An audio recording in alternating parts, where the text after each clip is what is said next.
here now. Great new taste sensation, light and free now. Gives you elevation. Welcome to the triumphant return of Ryan Watches a Movie. I'm your host, Adam Patterson. With me today, we got Kevin Rakestraw. Hey, Kevin. Hey, what's going on? Not a whole lot. Are you excited? For this? I'm very excited. Is that still the title? Or did we change the title? We'll get into that. Oh, okay. I'm getting ahead of myself. Sorry. Yeah, we're gonna talk about that. I shifted into high gear. I'm sorry. You did. We're also joined by the legendary Ryan Holes. Hey, Ryan. It's good to have you back. Good to be back, I guess. Oh, God. There's that trademark Ryan excitement that we all know and love. I don't lead the exciting life. Well, you do now. Yeah, you do now. So we've been on hiatus for 7 long months, but we're back with a new format that I think you're all going to like, especially you, Ryan.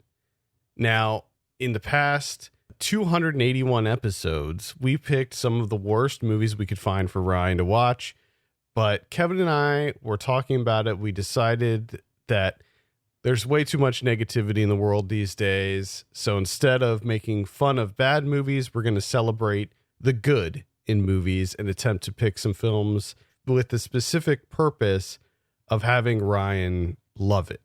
Yeah. So this is all about friends. So me and Adam are going to team up as friends, as buddies, and we're going to try and create a taste profile for Ryan. Give me the clever name. We thought of the name Ryan Likes Him. It's not clever. It's not clever, no. But the name we thought of was Ryan Likes a Movie?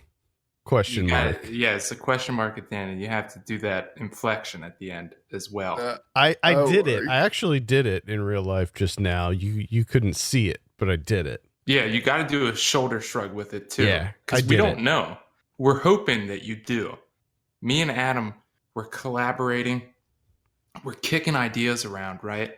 And we're trying to come up with a movie that's going to, hopefully, number one, that Ryan hasn't seen before. And second, is going to just sweep him off his feet. He's going to love it.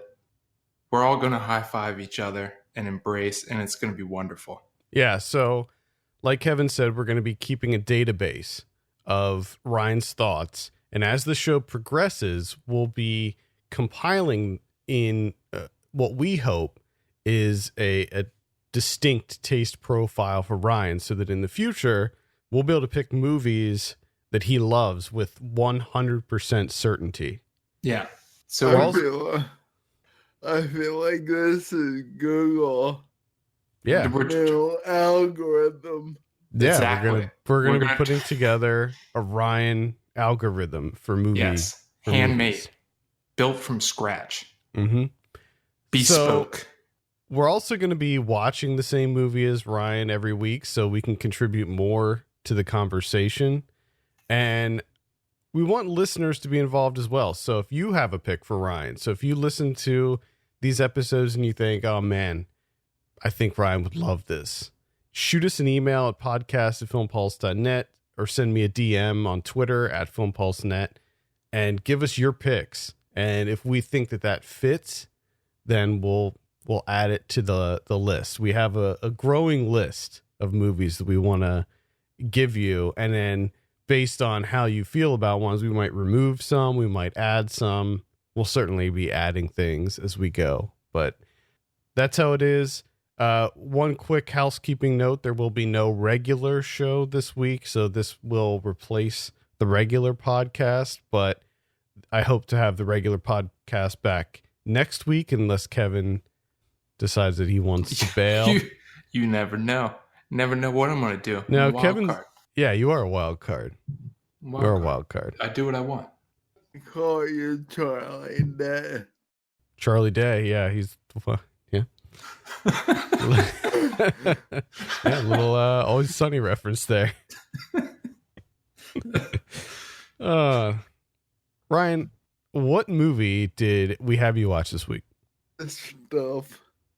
It should be noted also that we're still going to keep it a mystery. So when it comes to picking the movies, what we're going to do is ask Ryan what type of movie he's looking for in any given week.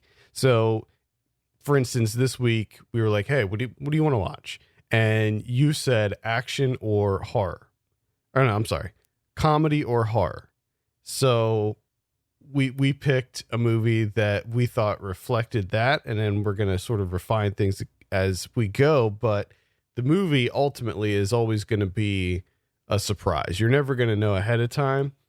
That being said, we might end up picking some movies that you've already seen before because I don't know everything that you've seen in the past.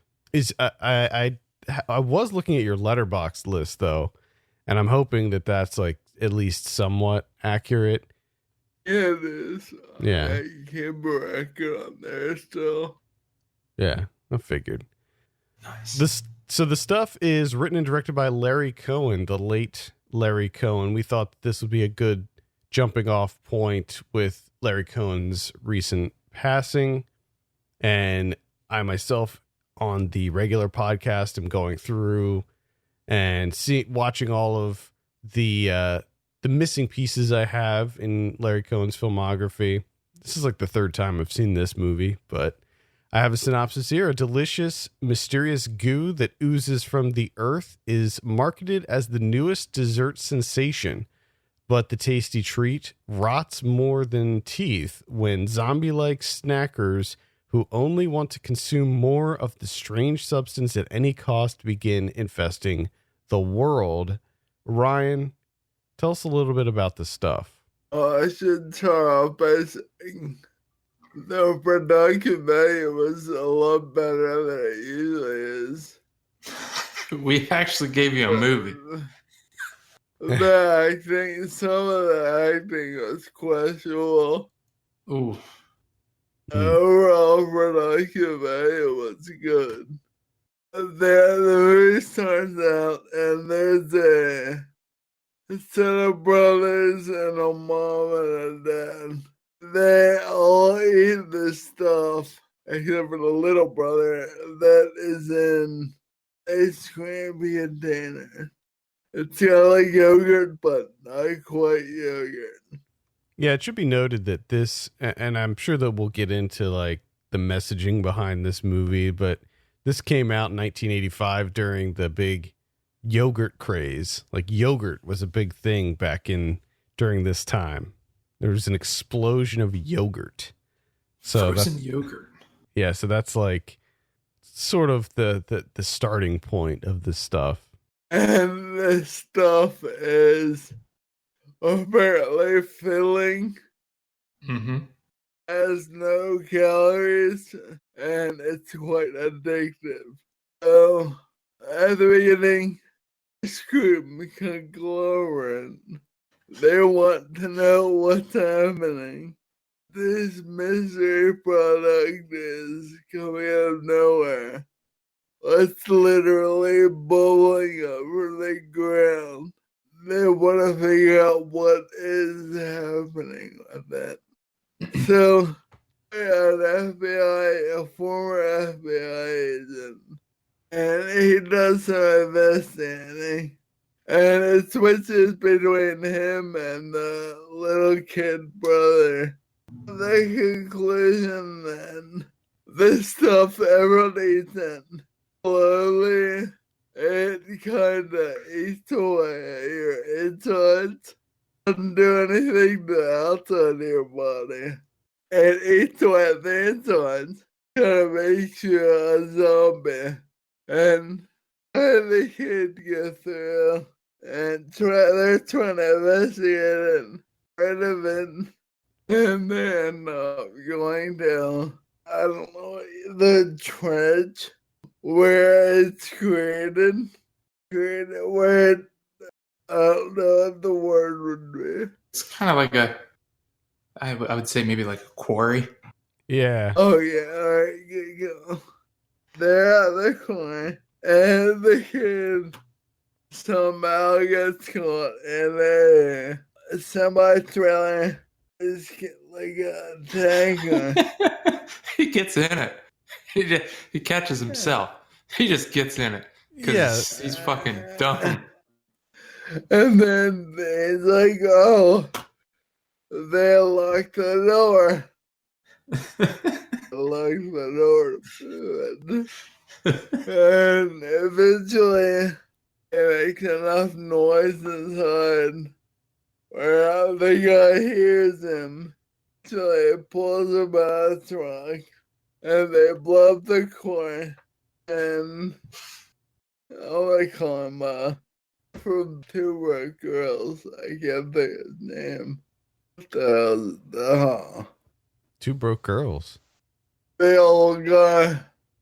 Oh, Chocolate chip guy. Garrett Morris. Yeah. Is he in Two Broke Girls?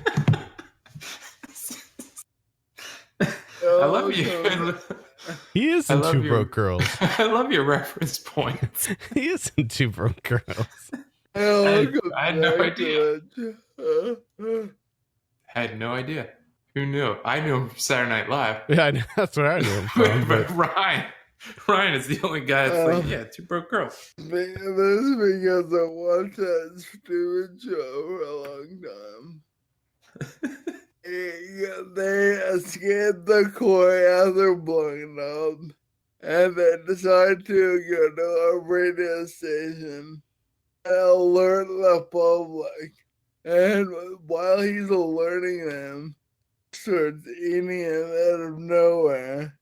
His head explode. Yes. And tries to corner the little kid and FBI guy's girlfriend. Somehow they burn it off and they all escape. And the ice cream guys in the beginning teaming up with people from behind the scenes. What's the other stuff called? The Taste. The Taste, yeah. And the Taste. And supposedly there's less of the pink stuff in there. So apparently it's not as bad as the stuff. Meanwhile, the FBI agent holds the ice cream guys point and makes him eat a fuckload of it. And at the end, the FBI guy says, are you eating it or is it eating you? And they all live happily ever after. I guess sort of happily ever after. Yeah. They don't really talk about what happens to the people who were consumed by the stuff. I mean, presumably they just die. Like that kid's family is dead now. Yeah. Well, a couple of them, Corey, when they got truck that exploded, blood, it was stuff. Yeah. And white stuff everywhere. I think that like what happens is when you consume enough of it, it eats your like insides and takes over your body, and then if it leaves your body, you're just left as like a husk. Because in the one scene when they were in the factory and all of the factory workers were dead, they smashed that one guy's skull and it just shattered like it was like made of porcelain or something. Oh, and at the beginning, do you remember when the FBI guy? Oh my god! And he like, yeah. What is up with that scene? It's the best. It's the best goddamn scene ever. It's the sweaty palms. That's my favorite. My favorite line. My favorite scene in that whole movie. That's a sweaty palm. Hello, sweaty palms. Oh, you got sweaty palms too. That caught me off guard. He just shatters his jaw. Laugh. Yeah, he just punches that dude right in the face. And the dude, he's on the other side of the room. He's like, you broke his jaw. It's just like, how does he know? Yeah, and the rest of the guys don't even care that he got knocked out. Yeah, they don't do anything about it. That's a sweaty palm. Hello, sweaty palms. Oh my god. Michael Moriarty in this movie is so incredible. I swear that for the most part he's drunk. I'm pretty sure he's drunk. He's gotta be. It's He just, has that really creepy way of talking. he's just his line delivery in all of Cohen's movies. It's something else. They just unleashes Moriarty. He's just allowed to do whatever he wants. Yeah, I'm not sure what it is. I really don't know. But I mean, like, he does that with other Cohen movies. As like I was talking about The Ambulance on a podcast recently, maybe 2 weeks ago, and he does the same thing with Eric Roberts, where Eric Roberts is sort of like a Moriarty type character. I think it's just Cohen's writing and directing that evokes that style in his actors. I think Moriarty's the best at it. I agree. I mean, that's why they work together so many times. I mean, they're in what, 4? At least 4 that I can think of off the top of my head. Because I honestly, as much as I love this movie, I think if you take out Moriarty and put in someone else, I don't know if I would like it as much. No, it wouldn't work. I would say the same thing about Q the Winged Serpent. Oh my god, yeah, because that performance is even better. Yeah, that would not work without Michael Moriarty. He's the one who makes the movie. I think there's enough going on in this movie that it would still be passable. It would still be fun. Yeah. Not Q. Q would just be garbage. Not Q. So, Ryan, what were your thoughts on Moriarty? Sorry to cut you off. No, you're good. It made me laugh a lot, pretty much every time he said something. Now, for me, this was because I watched Moriarty in Cohen films like later in my life, and I always knew Moriarty as the serious actor from Law and Order. Mm-hmm. So to me, it was very. That's what I thought, though. And it just made it even more enjoyable because I didn't know that this guy could do that. Yeah. It was like a polar opposite of what I normally saw him as. And at one point, what he's talking about is, I forget talking to, but he's talking about his girlfriend, about how she had sex with him. Do you remember that? I don't really remember think that. I did. There's one point where I can't remember what happened, but I know it made me laugh. I do. What happened? Another great line is when he goes to the little town where I guess it was like the town that they were like testing out the stuff for the first time. And there's like, the town's dead. He's trying to figure out what's going on. And this is where he meets up with Chocolate Chip Charlie for the first time, Garrett Morris. And they're sort of going through the town together, and he runs into this like general store attendant guy. And at one point he looks at Chocolate Chip Charlie and goes, "That man is not in proper working order." And I thought that was a great line too. And I love when he first meets that chocolate chip guy, like jumps out of nowhere off Yeah, and attacks him. Which is, can you think of a better way to introduce a character? No.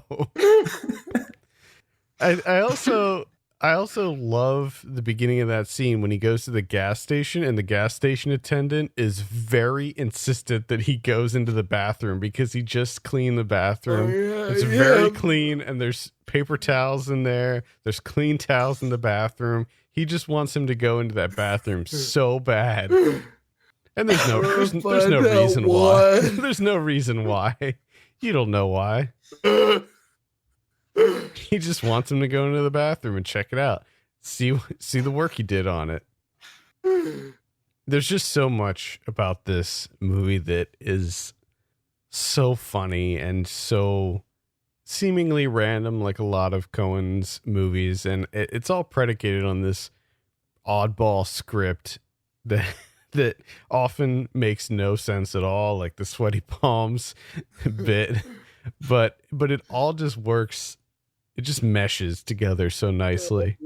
And going into it, I thought it was an hour and 20 minutes, or an hour and 20, or 27 hours. It was short, but I thought it. Oh, at the beginning, I was like, "There's no way they're gonna tie all this together." Stuff that matters, they do tie together. Yeah, they tie it together pretty nicely. It comes together at the end. Yeah, don't count Cohen out. Nah, he can. He's the master. He's the master.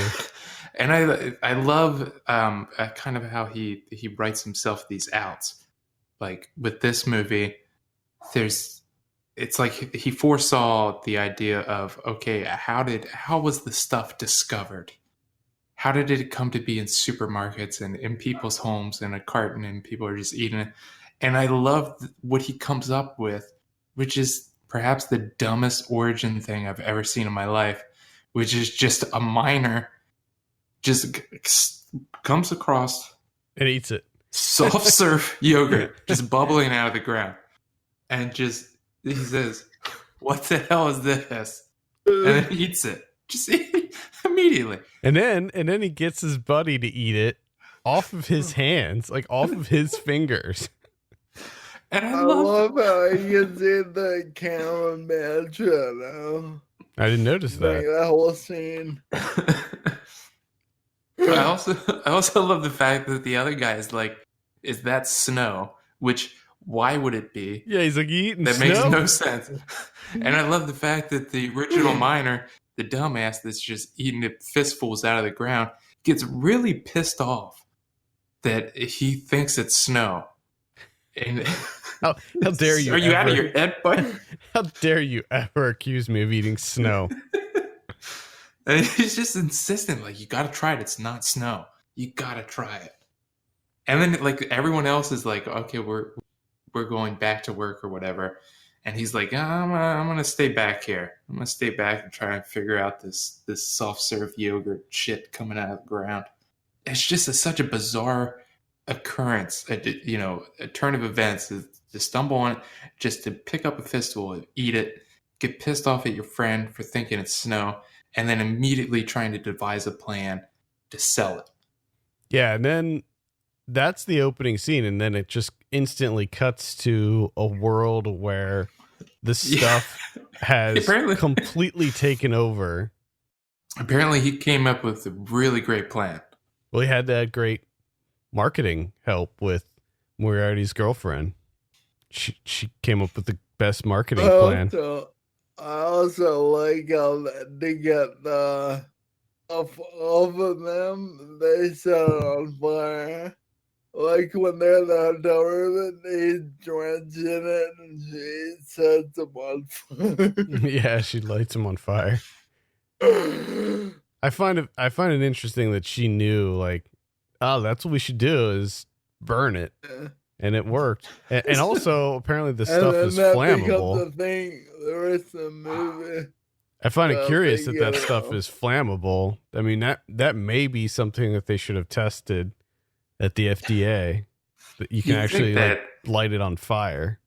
Yeah, you think you would, even if you didn't test it, I would think at some point you would just kind of stumble upon that. Yeah. I don't know. I mean, it was everywhere. Like it was everywhere. Like at the diner that they went to, and there's like cases and cases of it at the diner. You'd think that at some point, Well, yeah, and I mean, it would have hit a flame. Yeah, you got people smoking. It's 1985. Yeah. Someone's cigarette's going to get too close, or their lighter, their Zippo's going to get too close to the stuff. Or you're And gonna be have oh shit, this stuff flammable. You're gonna have these lazy people who have like a half-empty container of the stuff, and they just want to put their cigarette out in it. Like people putting their cigarettes out in like Coke cans and stuff. You know that was gonna happen. At that grocery store. Yeah. And there's people watching it come directly at them. Dude, I love that scene where Jason goes fucking nuts. He does, yeah. I love that. Not only does he knock all the stuff over, but at some point he grabs like a mop handle and starts smashing the glass of the cases, like the fridges. Like he just goes so overboard with it, so much so that it ends up as an article in the paper. Like that was a news article in the paper, and that's how Moriarty finds this kid, and he's like, hey, I gotta find that kid. Oh god, I love it. The kid who doesn't really serve any purpose to the movie at all. He's just there. Like they leave him in the airplane, and then I love the abandons him. They leave him in the airplane, and then that's when he sneaks out and gets caught in the truck, which I don't understand the purpose of the truck, because it goes into the factory, the kid climbs in it, and then it just leaves the factory. Like, why did it go to the factory at all to begin with? Like, why did they open the hatch? So it pulls in, they open the hatch, he climbs in, then they close the hatch and leave. What are the logistics behind that? Cohen. They had to do a quick spot check, because it goes to the quarry then, right? To get filled up. It does, yeah. Yeah. But that's the beauty of Cohen. Don't ask questions. Enjoy yourself, okay? The other great thing about Cohen and his randomness is there's a scene in this movie that features the Where's the Beef Lady with Abe Vigoda. I don't know if you guys caught that scene. The Where's the Beef Lady and Abe Vigoda. I love it. I absolutely love it. I like the part when they were going undercover to try to infiltrate the stuff factory and figure out where it's coming from, and his girlfriend introduces him as my male secretary. I loved that scene too. I hope you don't mind me bringing my male secretary, Roger. So I had a good time. Oh, I'm glad to hear it. So it seems like I think we already know the answer. I guess we should ask the question now. Did Ryan like the movie? Ryan, did you like the stuff? Yes. Nice. All right. After watching it, I realized after you watch the whole thing, you realize that it's supposed to be funny at certain points. Yeah, I mean it's yeah, it's definitely satire for sure, and it's blatant satire the way that Cohen likes to do it. Mm-hmm. It's not that subtle shit. No, which it's so great. All right, Ryan, let's go ahead and give your drum roll. What do you give the stuff? That's a 6 out of 10. What? It's a good start, Kevin. It is a good start, but it's not what I was expecting. I was thrown for a loop. Okay? I would have given it more, but... Why not? Do it. It's your show. No, we want to keep him... This is only going to work, Kevin, if we keep him honest. We can't be coaxing him into higher scores. Sorry, go ahead. There are many movies to come. Oh, so you're just... I got you. I have no basis right now. Okay. Yeah, because we don't want to start right off the bat with like a 9. or 10 or an 11. Yeah, Right. yeah, it's like the first movie I ever watched. In your life. Yeah, we're starting from Just scratch. We knocked this guy's brain out, and we're just starting from scratch. Yeah, it's very important that you give us honest opinions and don't let the fact that maybe Kevin or I or both of us like a movie to give your opinion. We don't want that to cloud your judgment of a movie. So that's very important in this little experiment that we're doing. So we're at a 6, so we can definitely go higher. And I think that's the goal, is that we got to try and at least maintain, a 6 or go higher. Yeah, I mean, a 6 or higher. Like That's I said, it was good production quality, and I'm not used to that at all. We got to ease them in. We got to get them used to what real movies look like. the fact that there was like a budget behind this movie was so jarring to him. Like, wait a minute. He had to pause it like 5 minutes in. He's like, hold on, is this right? And the funny thing is that there still wasn't much of a budget behind this movie. Everything about this movie is pretty down and dirty. Just look. The overall look of it is more quality. It's just a collection of competent people is what you saw. Yeah. Well, and I think Larry Cohen too I think he was a true auteur in a lot of ways. His movies are, if nothing else, memorable. Oh, without a doubt. So after seeing this stuff, Ryan, I don't think that you have ever seen any of Larry Cohen's other movies. Is he a director that you would revisit in the future? Yeah, I'm gonna click on his name here on Wikipedia. He wrote a lot of movies, some of which you've probably seen. He wrote the movie Phone Booth with Colin Farrell. He wrote Cellular with Jason Statham. So he was a pretty prolific writer. He only directed about 20 or so movies. And I don't think that you would have seen any of his other movies. I still think that this is his best. The stuff. I think it's his most fun, but I mean, he has a lot of other pretty solid movies in his filmography. We had mentioned Q the Winged Serpent, which is also starring Moriarty. It's Alive 3, Island of the Alive, also stars Michael Moriarty. And then Return to Salem's Lot features Moriarty. And then his last movie that he directed, which was part of the Masters of Horror series, which is called Pick Me Up, which came out in 2006. That also stars Michael Moriarty. But of course, he has a lot of other movies not starring Michael Moriarty that are also worth checking out. I mentioned The Ambulance, and I would say that is absolutely worth a look. I hope to find some of his other movies. I'm having a hard time finding Deadly Illusion. And I know that that's a movie that he was like fired from, so he's not the only director on that movie. It's with Billy D. Williams.